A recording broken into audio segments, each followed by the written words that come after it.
Aku udah habis 4 rumah buat dagang, buat kafe, buat peternakan segala macam. Itu tahun berapa Mas Dal? Tahun berapa tuh ketika lo gagal dan bangkrut? Belasan lah, belasan. Kenapa sampai akhirnya?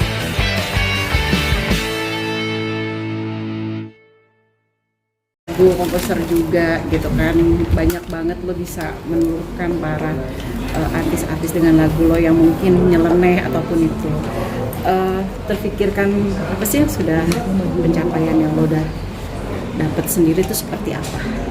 Apanya pencapaian? Pencapaian karir, terus pencapaian lo bisa mengorbitkan orang penyanyi Ya, banyak. kalau itu udah ya, kalau pencapaian yang ngorbitin orang jadi terkenal itu udah ya. Cuma ada satu goals yang belum aku dapet ya. Kalau goals ini aku dapet kayaknya udah aku klimaks gitu. Apa tuh?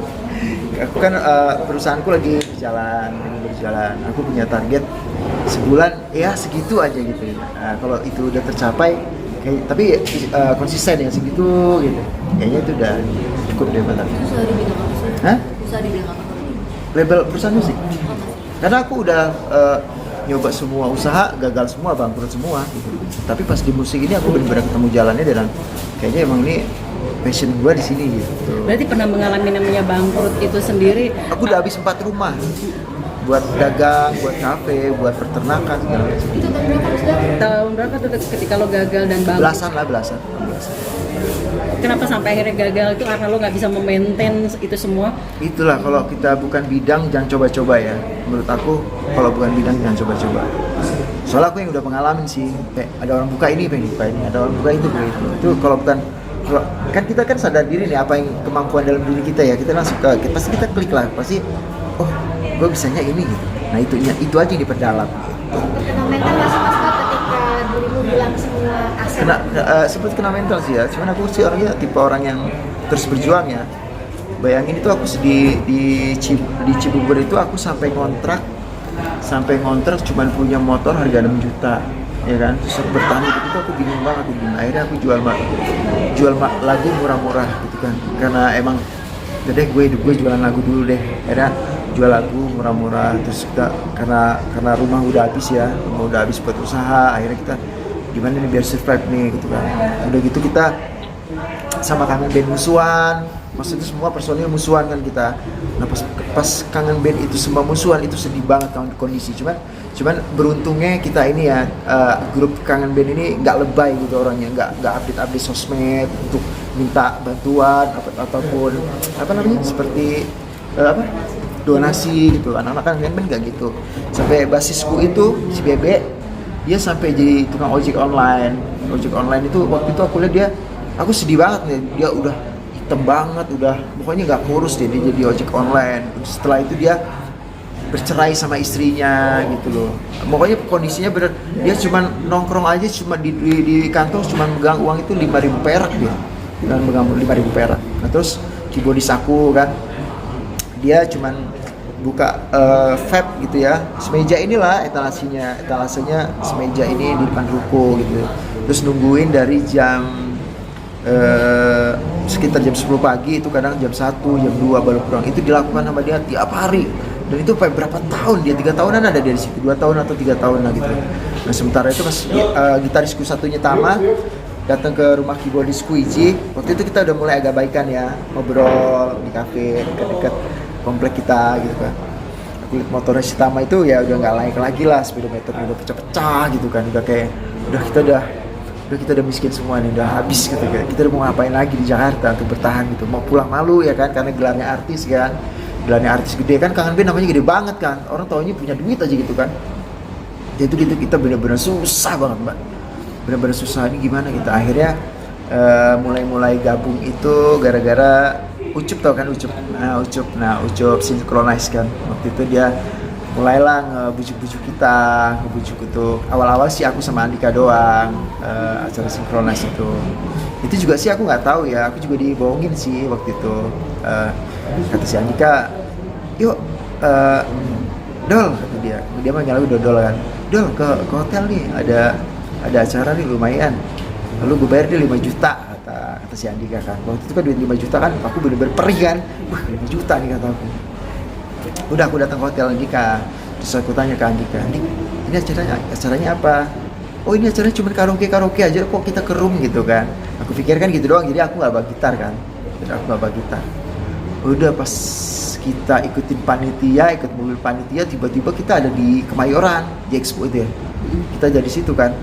Di Kemayoran panggung utama gede banget. Kata aku, sialan Andika nih bohongin aku, kataku.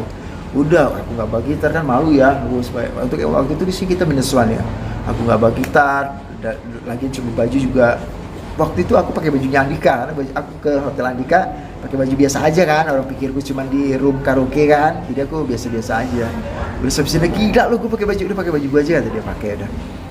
Akhirnya sampai panggung aku pinjam gitar si Apoy, itu malu banget aku, kampret tuh Andika. Sakanya aku nggak modal kan, manggung nggak modal, minjem dulu dong. Ya Allah, kayak band festivalan pinjam gitar orang. Udah akhirnya pinjam tuh. Dari pinjam itu awalnya kita gabung itu kan gengsi-gengsian kan, akhirnya dimediasi sama Haji Ridwan, ya kan, Haji Wali kan, tahu kan Haji Wali. Nah itu mulai tuh dia japri satu-satu, pertama video call aku, Dut gimana, mau nggak kalau Kangen Band gabung lagi? Gue bilang, nggak, Andikanya nggak bisa dipegang gitu. Gue bilang gitu. Dia telepon Andika, dia juga gitu, ya gue mau tergantung dunianya gimana gitu kan. Udah akhirnya dia mulai japrin satu-satu tuh anak-anak kan, japrin satu-satu. Udah akhirnya sempat juga sih kita manggung itu suasana itu gak enak ya, adem ayem gitu ya, karena kita udah lama nggak bertemu dan kurang sehat ya pertemanannya. Akhirnya kita cuma diem-dieman gitu kan. Udah lama-lama kita gabung langsung. Pas dulu kita pakai reunian belakangnya kan, Kangen Band reunian kan, sempat dengar kan ya waktu itu Kangen Band reunian. Mulailah kita masuk TV-TV itu kita juga masuk TV-TV juga masih susah punya mobil. Saya nggak punya mobil tuh, mobil saya udah habis itu udah habis. Tapi kita waktu itu cuma ngejalanin aja lah. Tapi mudah-mudahan bisa jalan lah. Terus ada pandemi kan, ada pandemi lama banget. Nah kebetulan alhamdulillah ketemu salah satu label di Indonesia, Wahana. Nah di situ kita dikontrak 250 lagu. Jadi kalau saya hitung kan kita dibayar per konten sekian gitu ya. Jadi kalau saya hitung itu nominalnya sekitar 8 miliar kan. Wah kata saya, ambil aja nih nggak ada kerjaan gitu kan. Udah akhirnya kita ambil, kita per bulan itu kita produksi 8, 7 gitu kan, bisa kita lah semampunya waktu itu ya, kalau nggak sibuk gitu kan. Itu lumayan itu pas pandemi itu kita satu orang bisa pegang 70-80 juta gitu kan, kita hidup lah. Ketika bangkrut itu lo pegang duit dan lo makan apa sih, kan lo merasakan susah nggak pernah itu akhirnya terbalik 180 gila gitu. Terbalik 180 derajat. Ya itu aku stres aja ya, ini gimana cara bangkitnya, aku cuma nyari cara bangkitnya itu gimana gitu. Aku mau tahu cara bangkitnya ini gimana gitu, aku sudah cari kesana, cari kesini, udah akhirnya kita pas gabung Kangen Band itu ya. Emang cepet sih Kangen Band ya, 1 tahun dia langsung balik lagi gitu ya, posisi awal lagi. Tapi kan itu nggak sebentar gitu, itu 1 tahun itu kita udah ngeluarin 15 single ya, nggak laku. Nah single ke-16 itu laku. Awalnya kita awalnya 1, 2, 3, 4, 5. Akhirnya aku ngomong sama kantor, ini single terakhir ya kataku, kalau ini kita nggak bunyi juga Cinta Sampai Mati, aku mau bungkus Kangen Band deh, lebih baik nggak ada lagi deh, kayaknya Kangen Band udah nggak diminati lagi di Indonesia kataku kan. Aku berarti sempat ada, iya aku udah ya? sharing terus bilang juga ke anak-anak kita, kalau ini single terakhir ya, kalau nggak laku kita bungkus aja deh, berarti minat di Indonesia kita udah nggak diinginkan gitu kan. Udah niat aku udah break itu, Kangen Band bungkus, nggak usah keluar lagi.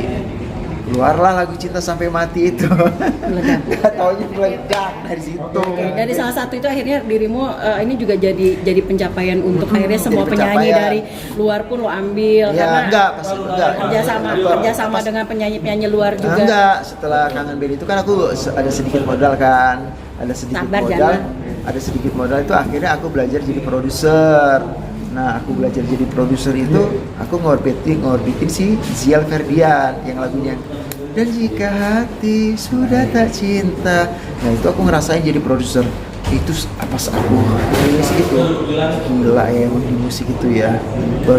Aku baru ngerilis satu artis itu, uangnya miliaran kan, aku shock kan. Akhirnya aku tekunin bisnis musik ini duit di sini kata aku jangan pergi dari sini. Dan dari situ aku mulai bayar artis. Awal aku bayar itu Zial Ferdian.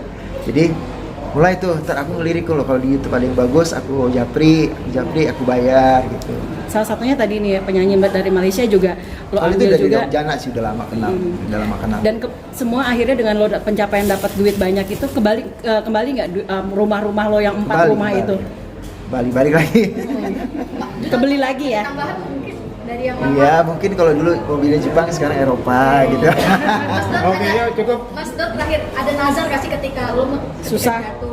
jatuh kemarin terus bangkit lagi tuh. Nazar aku sih sebenarnya ya itu sih ya, sebenarnya ketika kita di atas ya itu jangan terlena terus kita ngikutin ritme kita di atas itu, tapi kita harus ke bawah terus mencetak lagi harus berbuat terus itu. Kalau nggak berbuat terus kita habis. Oke. Ya, terima kasih. Yo.